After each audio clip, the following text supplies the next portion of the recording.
Hi everyone, my name is Jason. And I'm Lorraine. And this is the Sow the Land podcast. And first of all, I want to tell you guys, everyone that has subscribed to our new Sow the Land podcast YouTube channel, I just want to give you a huge shout out and much love to you guys. Thank you. We've been trying to get that channel more views and more subscribers.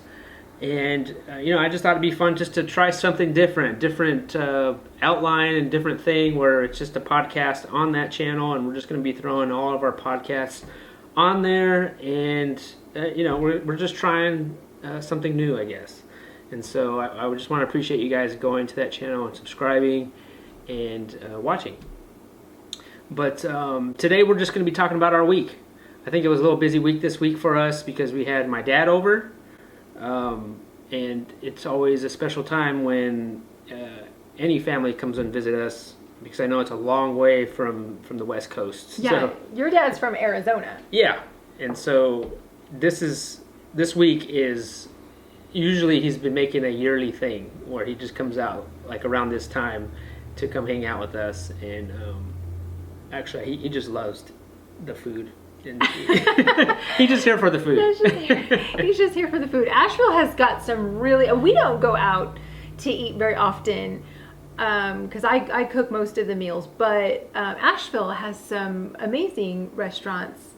They're not... We don't like the chain restaurants, but like the small mom and pop shops. There's some really good food here in Asheville, and I think he really enjoys going down to visit. Yeah. Some of those restaurants. Yeah, he lives kind of in a food desert in Arizona, so... It's really a desert. Yeah, it's really, yeah. So when he comes down here, it's like, man, I just want to go eat, so... Yeah. Yeah, and then plus we got a new smoker while he was here, and so we got to smoke some of the pork meat that we raised here on our homestead, and we got to try that. We also smoked a chicken.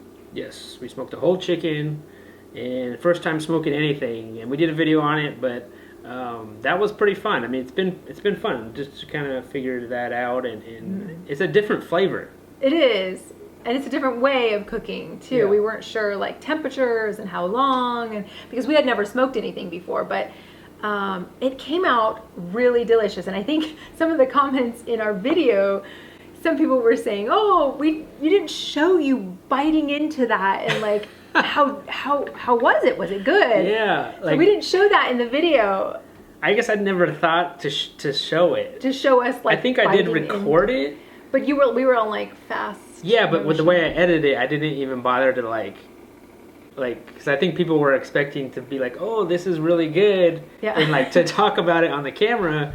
And take a juicy bite and like pull it off of the bone. I think people wanted to see our reaction of like, wow, that was so delicious. Yes. I mean, we ate it. It was good. It was fantastic. I didn't think you guys wanted to actually see that. Us chewing on a bone. Yeah. But it was delicious. Yeah. The taste was amazing, and no, it was great. Yeah, that was the pork, and we also smoked a chicken. And that was fantastic as well. Yes. I really liked the smoked chicken. Yeah, it's really good, and it's fairly easy, right? Like we don't have to like.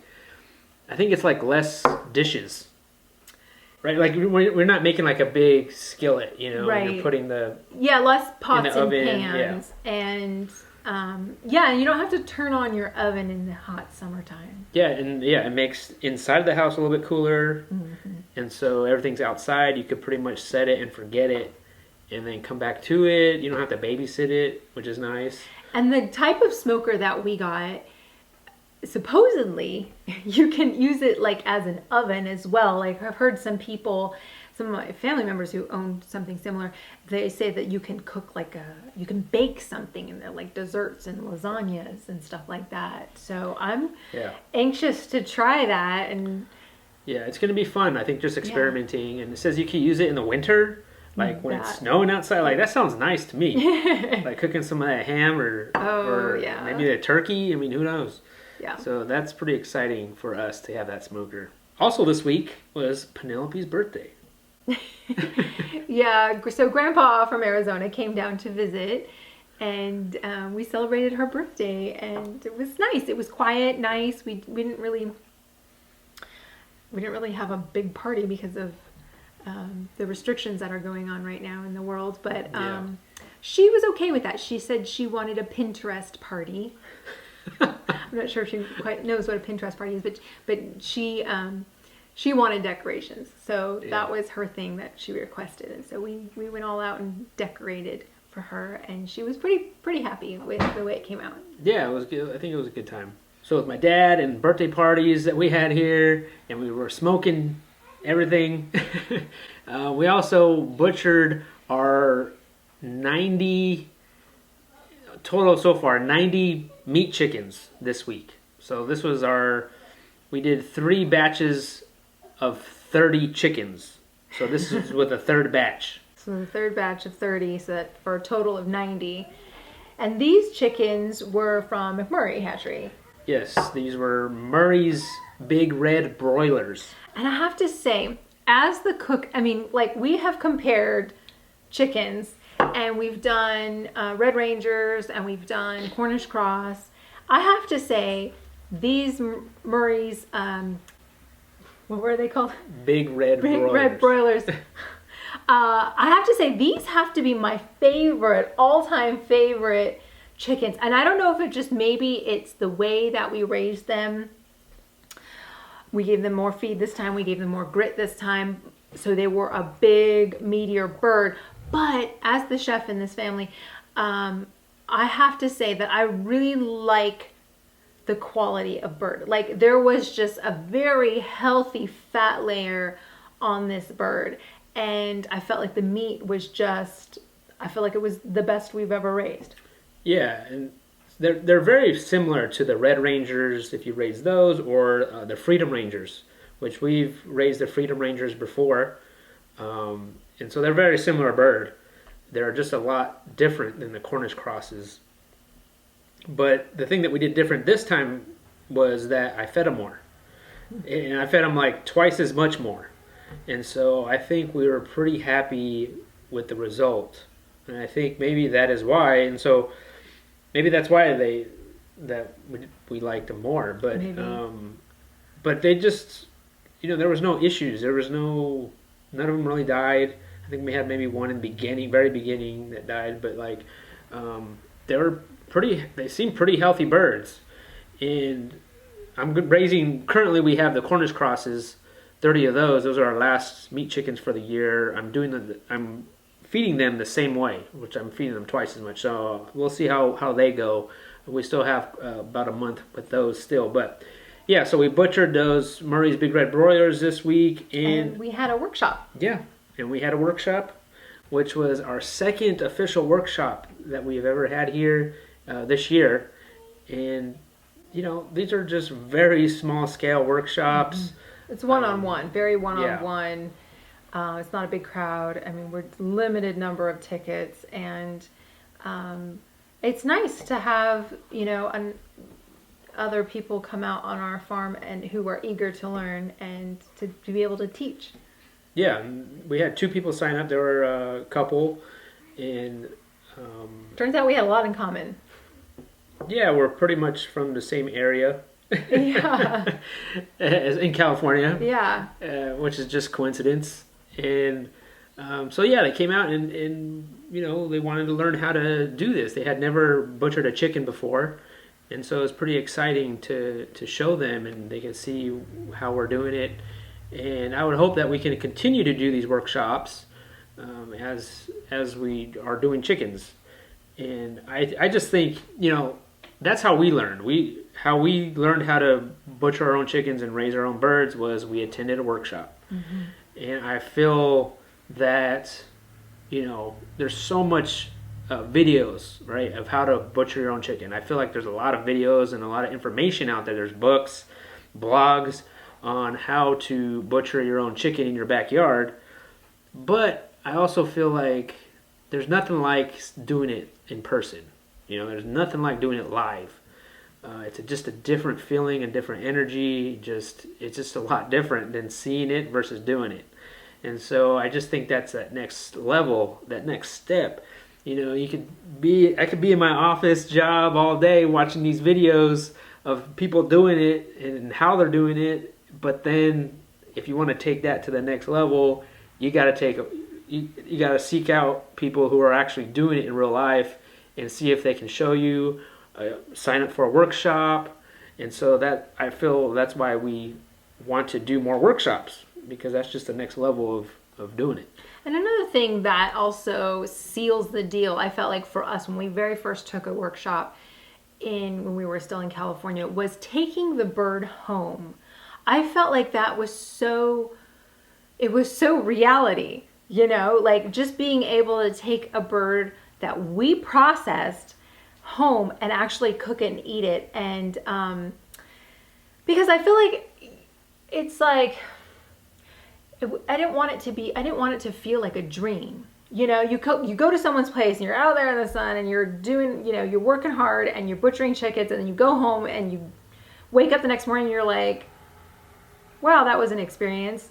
But like when you're able to go in your refrigerator, pull out the bird that you butchered yesterday, it just seals the deal. Like I feel like it's just very real. Like, oh yes, I did do this and I have something to show for it, and I can eat it with my family, and it just I feel like it just changes you, like that whole part of like being able to come home and cook that chicken. So that's a very important part of our workshop, is you get to take home the chicken that you butchered, and I feel like that's just it's so real. It's a sense of satisfaction because you saw that chicken live, mm-hmm. and then now I get to take this chicken home and then eat it with my family. Right. Like, that's real. Mm-hmm. So with our last 30 Cornish cross chickens that we have right now, and these are our pandemic chickens, because a few months ago while everyone was piling toilet paper, I bought more chickens, and everywhere at the time was sold out of chickens. So that's what our 30 Cornish crosses is that we have left now, and I'm not sure where we're going to put these guys. We have no freezer space. We have no freezer space. We'll figure it out. But with that, you could tell that things are slowing down.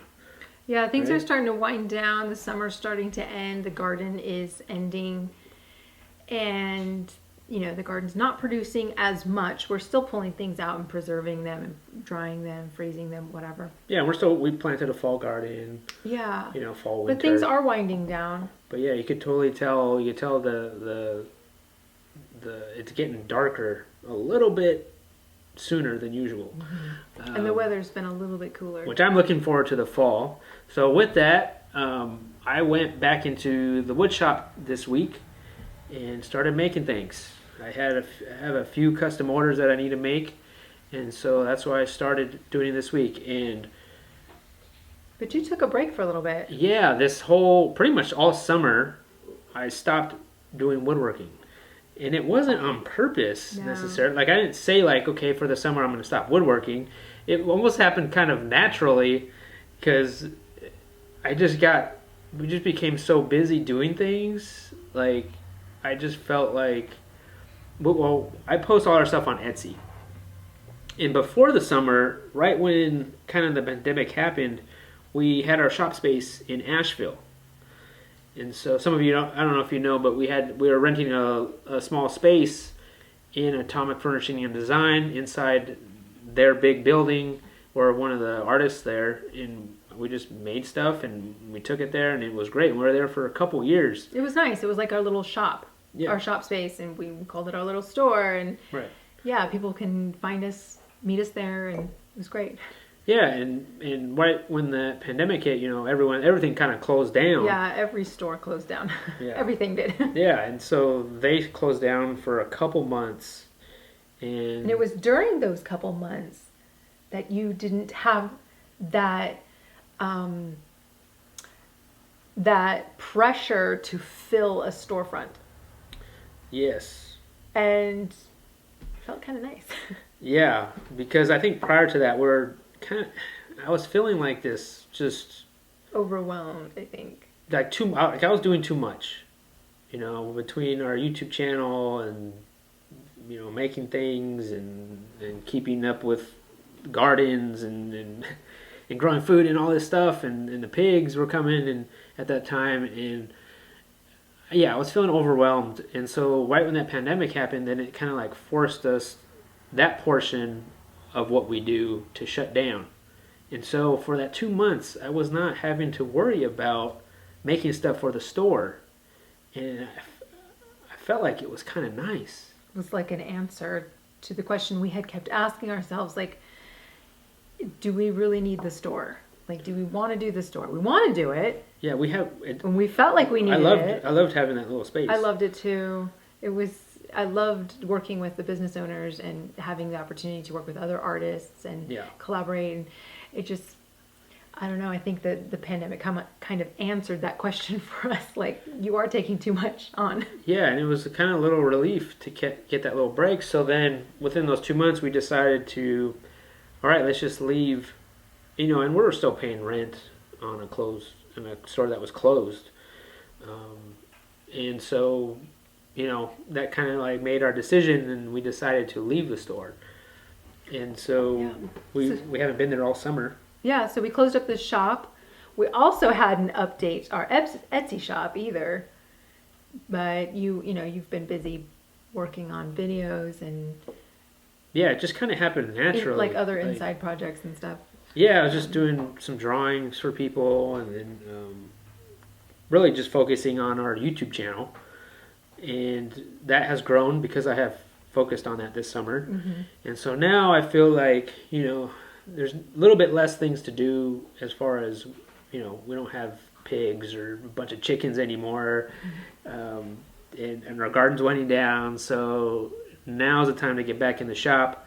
And this is the time I usually get in the shop anyways, that I really do a lot of work in there, because we usually have Homesteaders America conference coming up, which we're not doing that this year. That event is not happening live in person. So plus Christmas is coming up. People are starting asking like, hey, you going to be making this and making more things. And so now I'm just trying to like get it going, get back in there and finish strong with just making some woodworking stuff. And I hope the stuff that I make, I hope to put it on our Etsy page. But I mean, your apothecary line, your skincare line, you're still doing that. You've been doing that. Right. I've been continuing to do that and just make products. And I've taken a little social media break for a while. I was posting on the Plain Jane Lorraine Instagram account, and it was going really well for a while there. And then I feel like when the pandemic happened, I was just like, no more Instagram. Even for my own personal Instagram and Facebook, I'm just like, I don't know. There's just like quite a turn off there. But I hope to, now that things are winding down, I hope to get back into really pushing the Plain Jane Lorraine, and we're going to have some exciting new things coming up for Plain Jane Lorraine that I've been working on all summer. And talk about a little bit of Plain Jane Lorraine, because I think maybe we don't talk about it enough. We don't talk about it enough. And you might be wondering, what is Plain Jane Lorraine? Plain Jane Lorraine is like an apothecary skincare line. It's not makeup. It's not medicine that you would take internally. And it first started back when I needed a deodorant. And I had just had Penelope. I was a new mom, and I just felt like, what am I putting on my skin, where she lay so close to? Is it toxic? I felt like it was toxic, and I just was so worried that it was on my skin and it could be touching her. And I just started to question that, and I came out with a deodorant that is non-toxic, and it's very safe to use. And from there, it's just grown into just different products that are safe for the whole family and safe for your skin. And it's not only just safe, it's healing for your skin. I mean, Jason's battled with different types of rashes and skin issues, and so we came out with a nourishing cream. A nourishing cream. It's just a body moisturizer. It can be used for the face, it can be used for the whole body, and it just, all of the ingredients in there are totally nourishing for the body. And so we're going to be coming out with something new. We have a couple products, which is the deodorant, which was the first thing, and then the nourishing cream, and then we came out with a bath soak, which is very good for your body. It just has so many minerals in it, and magnesium, which is, most people are deficient in magnesium. and it's good to be soaking your body. Even if you don't have a whole bathtub, it's good for like just soaking your feet, even if that. It helps you sleep. It helps just make you feel really relaxed. So that's the bath soak. And then we came out with the face oil. So we have a golden face serum, and I really like it. It's just really good things for your face that helps your face glow and help it heal. And like I said, we're coming out with new things, and so I've been busy this summer, and we're working on new things, and there's going to be something new coming out. I'm not going to say what it is, but yeah, and we sell those things on our Etsy page. yeah, that's always available. Yeah. The Nourish You cream sells out. I can't actually keep up with that. So if you're heading on over right now and it's sold out, give it a couple days, and then it should be restocked. But that is constantly being sold out. But it's a good collection. It's a good line, and it's good for your whole body, and it makes great gifts. Yeah, so Lorraine's been doing it for, what, 6 years? Actually, no. It's been, goodness, I think it's been 8 years. 8 years. Because Penelope's 9. Okay. So yeah. I think it's been 8 years. So 8 years of doing the skincare line. This is, you started it in California. I did. And just continued it all till now. Yeah. So, and it's not tested on animals. It's tested on our family. Like everything that I create it's tested on our family. And once I create something and we love it, we usually are like, okay, it's time to bring it to Plain Jane Lorraine. Yeah. So that's exciting. So yeah, hopefully we can do some more stuff on our Etsy page. I know some of you guys are asking. Yeah, just type in Sow the Land on Etsy.com and we should pop up. So have you been doing anything else this week? Yes. Every week we've been so busy, but this week I have been focusing on, I hate to give it away, but Christmas presents in August, which usually I start doing Christmas in the summertime, or Christmas presents, preparing those. And it's never too early for Christmas. So what I'm doing is whatever we have an abundance of in our garden, I usually like to put a little bit aside and save it for Christmas presents.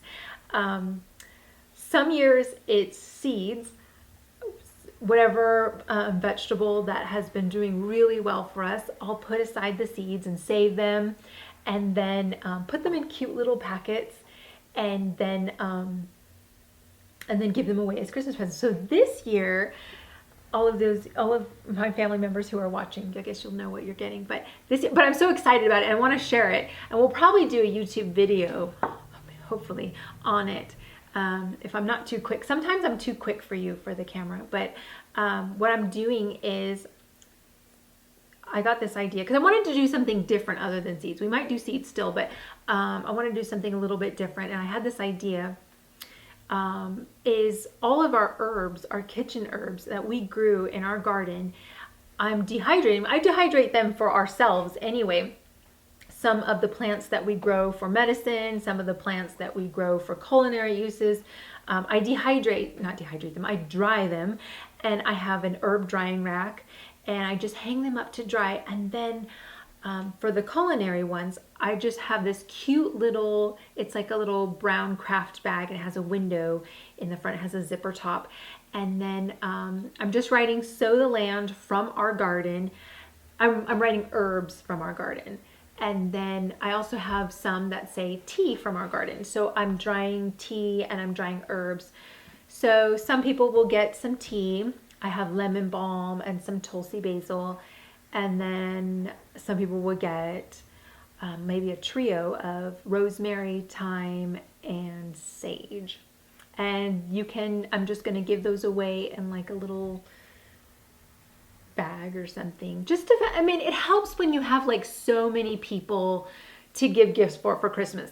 You know how you have like all of these family members and you're like, I can't spend that much money on all of these people, but I do want to give a little something that I worked really hard for all summer. And so it's a nice way. It's a nice way of putting together a little gift, a thoughtful gift of like, you know, I thought of you this summer. Mm-hmm. So I'm making multiple. You can, we can leave the link down below, right, of where we get the little bags from Amazon, and you can see the little bags that I'm using. Yeah. It's just a little craft bag that has a zipper top, and you can just put in your herbs that you dry, and then write from our garden, and it's such a nice little gift. So. So anyway, that's what I've been doing, and I've just been drying herbs, and we might do a video on drying herbs. Just depends. Like I said, sometimes I'm too quick for you with the camera. Like I'll just dry it. Yeah, me, I'm constantly thinking like, well, we could film this. I know, And but then I've already put everything away. Yeah, that's where my mind is at, but your mind is like, I'm just gonna do it. I think his filming takes. Like you have to be really slow about it, and you want different angles, and then you want me to talk about what I'm doing, and sometimes I'm just like, You just want to do it. I just want to do it, just put it away. Get it done, yeah. Yeah. It's tough. Or I'm in my zone. Like I might have some music playing, and I'm putting all these things together, and you can't have that on YouTube. You have to. Yeah, you really have to think about it. Yeah, sometimes you just don't want to film, and you just want to get something done. Yeah. So I'll try to let him film me doing the herbs, but that's something I've been working on during the week, and it's fun. I love drying herbs. I love giving them away. I've given so many little bundles away of tea to some of my friends that live nearby. Yeah, so I think we had a busy week this week. So I think that's it. I appreciate you guys listening and watching, and we'll see you guys on the next one.